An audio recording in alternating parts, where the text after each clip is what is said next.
વામન ભગવાન ચાલ્યા છે.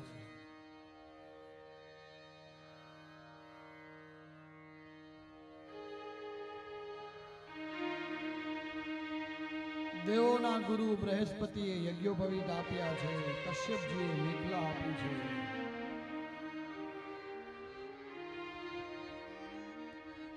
મૃગચર્મ આપ્યું છે. ચંદ્રદેવે દંડ આપ્યો. અદિતિએ લંગોટી આપી. છત્ર આપ્યું. બ્રહ્માજીએ કમંડલ આપ્યું. સપ્તર્ષિઓએ કુશ આપ્યું અને કુબેરજીએ સ્વયં ભિક્ષા પાત્ર આપ્યું અને સતી શિરોમણી ઉમાએ ભિક્ષા આપી છે. આ રીતે પછી ભગવાન વામનજી જે બનેલા છે, વામનજી બલિને ત્યાં યાચના કરવા માટે જાય છે.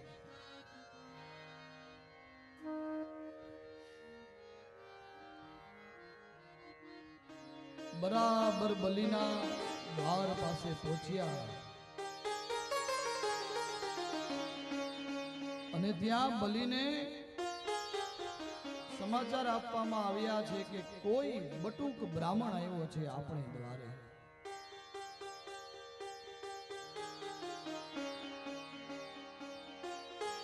બલિ રાજાએ ભગવાનનું સ્વાગત કર્યું છે. બલિર્વાચ સ્વાગતમ તે નમસ્તુભ્યમ બ્રહ્મન કિમ કરવાનુતે બ્રહ્મર્ષિણામ તપઃ સાક્ષાત મન્યે ત્વાર્ય વપોર્ધરમ.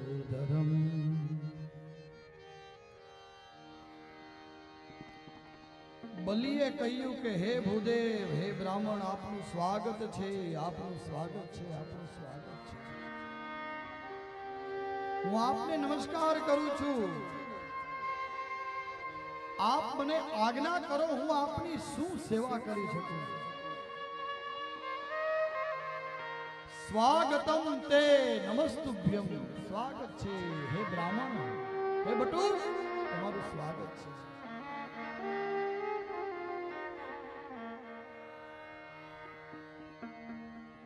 બલિરાજાએ કહ્યું, આપ મારા યજ્ઞમાં પધાર્યા છો. આજ મારા પિતૃઓની તૃપ્તિ થઈ છે.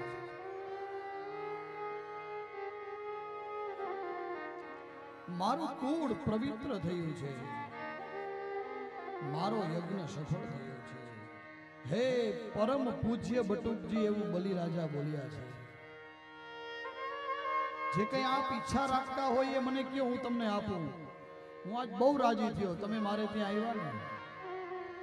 ભગવાન ને કહે છે, વામન ભગવાનને બલિરાજા કહે છે,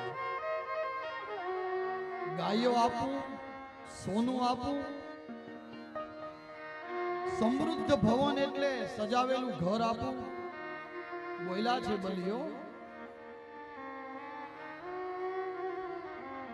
છેલ્લે કીધું લગ્ન માટે કન્યા, તો કે ઈ ને બધી વસ્તુની ના પાડતા જાય છે. ઘણા બધા ગામ આપું, તો કે ના. ઘોડા આપું, હાથી આપું, રથ આપું, તો કે ના. આટલું બધું મેં તમને જે કીધું એ બધું મારી પાસે છે. એમાં તમે કાંઈ પણ માગી લ્યો, હું આપવા તૈયાર છું.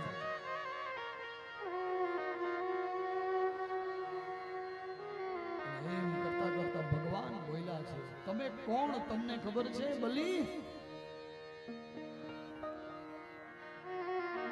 તમે વિરોચનના અને વિરોચનના દાદા પ્રહલાદ બાપા. તમારા દાદા કેવા વખાણ કર્યા છે.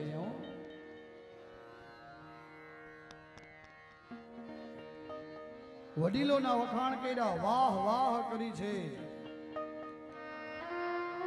અને એમ બોલ્યા છે ખાલી ભગવાન વામન કે જો ભાઈ ત્યાં બધું કીધું એમાંથી મારે કાંઈ નથી જોતું. સંધ્યા વંદન કરવા માટે મારે થોડીક જગ્યા જોઈએ છે. હે તું મને આપીશ?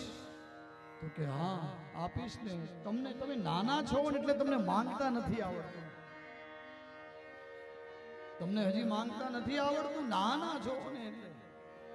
અને ભગવાન બોલ્યા છે અહીંયા, પદાની ત્રીણી દૈત્યેન્દ્ર સંમિતાની પદા મમ. પદાની ત્રીણી દૈત્યેન્દ્ર સંમિતાની પદા મમ. હે બલી, આપવું હોય ને તો હું મારા પગથી માપી શકું એટલી 3 ડગલા જમીન આપ. પદાની ત્રીણી દૈત્યેન્દ્ર, હે દેવોના ઇન્દ્ર, તારે દેવું છે ને મને, તો મને આ બલી શું 3 પગલા પૃથ્વી જોઈએ છે મારા. બલી રાજા વિચારવા લાગ્યો કે આને કઈ આવડતું જ નથી, માંગતાય નથી આવડતું. માંગતાય ક્યાં આવડે છે? તો હવે એક કામ કર, હાલ સંકલ્પ કર કે તું મને 3 ડગલા પૃથ્વી આપીશ. અને વિષ્ણુર વિષ્ણુર વિષ્ણુર કરીને સંકલ્પ કરાવવા જાય છે. અને શુક્રાચાર્ય ઓળખી ગયા કે આ ઓલો કપટી વિષ્ણુ છે. બોલ્યા છે આમાં કપટી વિષ્ણુ છે આ તો. એ બલી ઉભો રે, ઉભો રે, રોક્યો છે. તને ખબર છે આ કોણ છે? તો કે ના. તો કે આ ઓલો નારાયણ, આ વિષ્ણુ છે, વામનના રૂપમાં આવ્યો છે.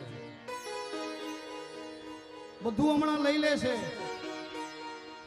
ત્યારે બલીએ કીધું કે જેને ત્યાં આખું જગત માગવા જાય એ આજ મારે ત્યાં આવ્યો હોય તો એનાથી વિશેષ બીજું મારા માટે શું હોય?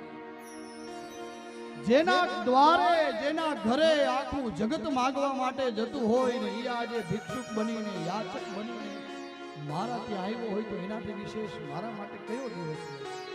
ભલે બધું લઈ. અને શુક્રાચાર્યજી, ભાગવતજીની કથા છે, સૂક્ષ્મ સ્વરૂપ લઈને અંદર પ્રવેશ કરે છે ઓલા કમંડલમાં. અને પાણી રોકે છે, પડવા દેવું નથી. સંકલ્પ પૂરો થવા દઉં તો ને. ભગવાને વિચાર કર્યો, બલી જોતો આમાં ઈ કે કોઈ કચરો બચરો આવી ગયો લાગે. દર્ભની સળી હતી ને ઓલા કમંડળમાં, જ્યાં જલ પડવાનું હોય ને પાણી, ત્યાં બરાબરની અંદર ખોસી ભરાઈ ગઈ. શુક્રાચાર્યની એક આંખ બંધ થઈ ગઈ, એક આંખ ફૂટી ગઈ અને બહાર આવ્યા છે. ભગવાને એવું પણ ત્યાં કીધું છે કે કોઈ દાન કરતું હોય, કાંઈ કરતું હોય, સત્કર્મ કરતું હોય ત્યારે એને આડે ન પડવું, એને કરવા દેવું.